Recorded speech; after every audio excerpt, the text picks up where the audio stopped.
סבא אוהב מפנק, לצערי אין לי מספיק זמן שהייתי רוצה לנכדים. למה? מה אתה עושה? אני יועץ ביטחוני ובודק פוליגרף, יש לי עסק שמעסיק אותי כל היום. אבל אתה יודע, לנכדים מספיק שעה, שעתיים בשבוע, מרוכזות, טובות. שאני בא פולי שלהם. יאללה, נהדר. מה אנחנו הולכים להכין? אנחנו הולכים להכין דג מרוקאי. אתה מרוקאי? אני, אבא שלי מרוקאי, אנחנו גדלנו מבחינת האוכל אצל הסבתא המרוקאית, כל יום שישי היינו הולכים. אז תמיד שאוכלים דג, הקטע הכי מבאס בילדות היה שנגמר הרוטב. אוקיי, אז בוא נכין הרבה רוטב. הדג שלי עם הרבה רוטב. יאללה, מצוין. אני רק ידליק בלחיצת כפתור. יפה, אז אנחנו שמים בסיר הזה שמן ופפריקה מתוקה.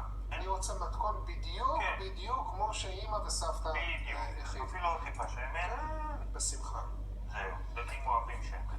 אז אמרנו פפריקה, יש לנו פפריקה מתוקה. מרוקאית. יש פפריקה מרוקאית, כן.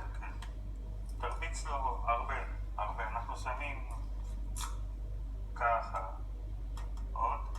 זהו. טובה, הוא תמיד היה בשלב?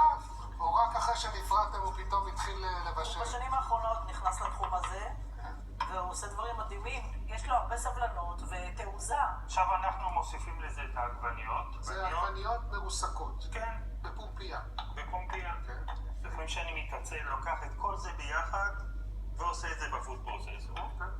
למעשה זה מתכון מאוד פשוט ומאוד קל. מאוד פשוט, מאוד קל. החלק הכי קשה זה ללכת ולקנות חלה כמו שצריך. שתי חלות.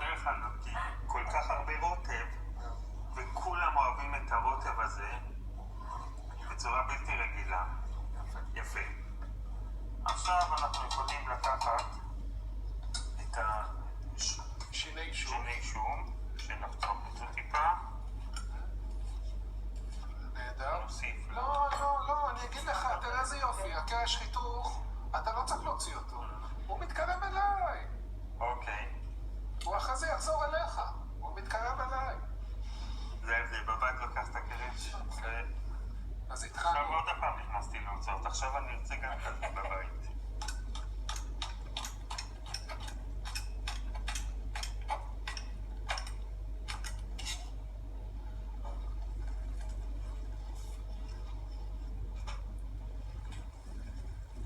ואנחנו נוסיף שניים כאלה. זה רסק עגבניות. רסק עגבניות. עכשיו אנחנו מערבבים את זה. עכשיו אני מוסיף חצי מהכוסברה. בסוף זה לקישוט.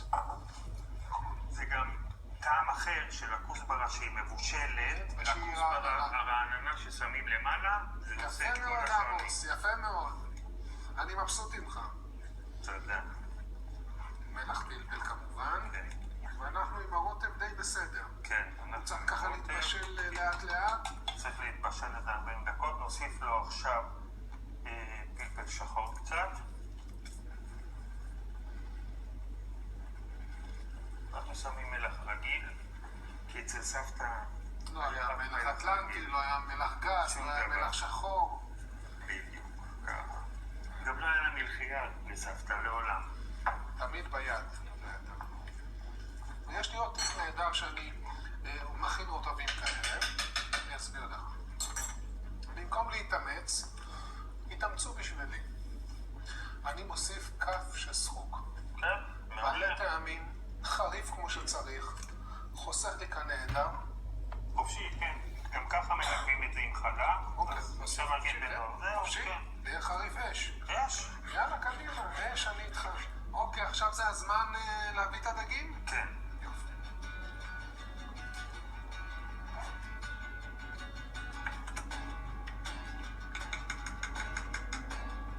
עמוס, אתה ביקשת בורי, נכון? נכון. ביקשת בורי. תשמע, יש לי רעיון נחמד.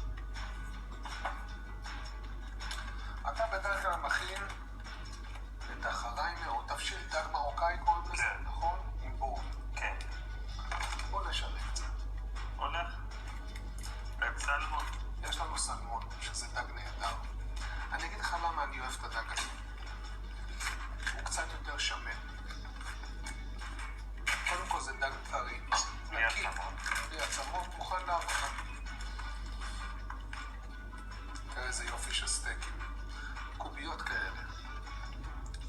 כותב? חצי. כן, חצי? כן. יאללה, חצי. בוא נעבוד. כדי לעבוד עם דגים נכון, צריך סכין, שף, טובה. אפשר לעבוד כן, אחרת. נכון. מה דעתך בינתיים על השינוי בין הבורי לסלמון? הסלמון הוא נהדר. אני מאוד בעד. הוא מקבל את הטעמים טוב. ואני חושב בתבשיל כזה צריך דג עבה, עם בשר. חייב, נכון, כן, נכון, חייב. נכון.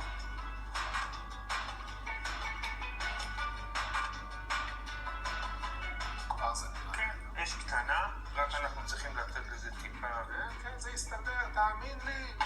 המחבת יודעת לעשות את העבודה. איזה מחוות לינה. הקיריים יודעים לעשות את העבודה. אנחנו רק שחקנים כאן. כן. עמוס, כמה זמן זה צריך להתבשל על אש נמוכה?